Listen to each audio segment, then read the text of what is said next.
Hey guys, welcome to YouTube channel where hedging peso matters. So for today's topic, we'll be discussing about working capital, current ratio, and profit margin. So these terms are used in the interpretation of financial statements. So we will be giving out examples kung paano natin gagamitin yung financial statement. Now, let's first discuss working capital. So, working capital, as stated by Mr. Benjamin Graham, net working capital value or the per share value of current assets minus its total liabilities. Now, the net working capital is the difference between the current assets and liabilities of a corporation. So, once na nasubtract natin to and once we have used this formula, we can determine kung ano ba ang working capital ng isang kumpanya. Now, current assets include cash, accounts receivable, raw materials, inventories, and finished goods. Now, on the other hand, current liabilities naman includes accounts payable and expenses. For us to understand, let us have an illustration. So here, I am using SPC Corporation. So, current assets and liabilities, let us simply subtract. So, we have 1.5. So, ito yung working capital ng SPC.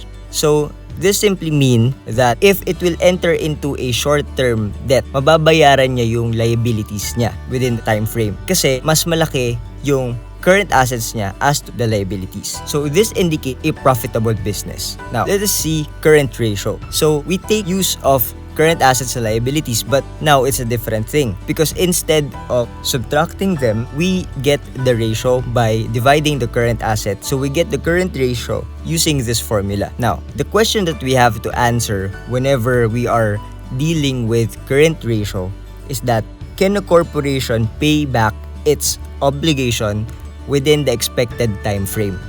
So umutang kunwari ang isang corporation kasi it will be needing funds to expand its project. And in doing so, we have to use a current ratio.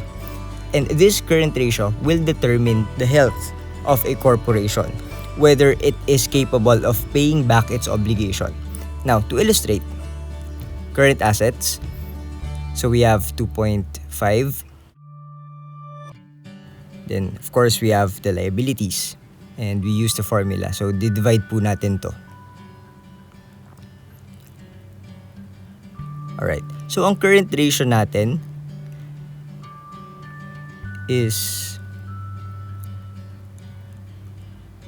5/2.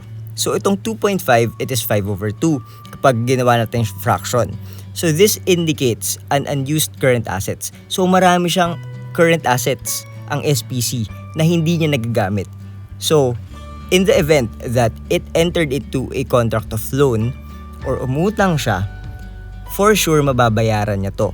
And this is what creditors or yung mga nagpapautang look into. Kung mataas ba ang current ratio niya, then willing silang magpautang kasi alam nila na merong current assets or merong assets that can satisfy the obligation. So ang normal is 2:1, which means that current assets is twice more than its liabilities. Now for profit margin, how much income in a corporation is being kept in comparison to its total revenue?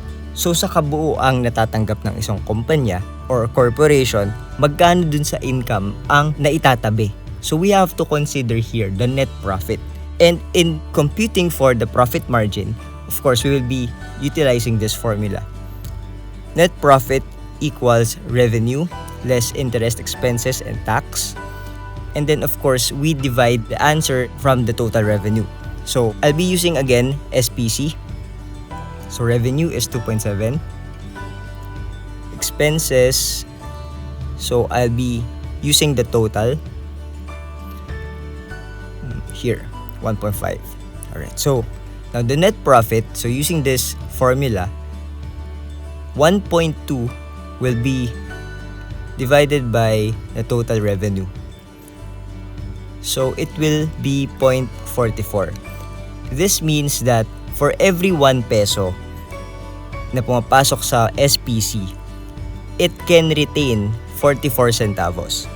Or 44% in every 1 peso is being retained by SPC, which means ang profit margin niya is mataas. So we compare this with other corporation under the same industry.